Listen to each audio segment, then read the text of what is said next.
The bottom half of the dashboard contains the dynamic table. Here, all of your filtered results are displayed. Find anything you need by typing into the search bar with the results displayed below. Monitor the progress of your applications. Green for applications which are on track, yellow for those that are inactive, or red for applications that require immediate attention.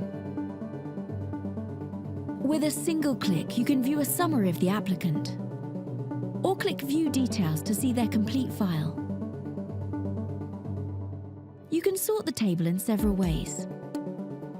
Try clicking the table headers to organize a list by branch, gender, date applied, or more. Bulk actions are a way to do lots of the same things at once. Select the files you wish to work on, then choose what you want to do with them from the menu.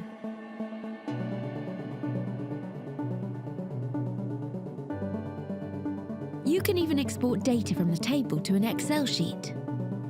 So, whether you want a short summary or a more in-depth report, it is all available with a single click right here in your dashboard.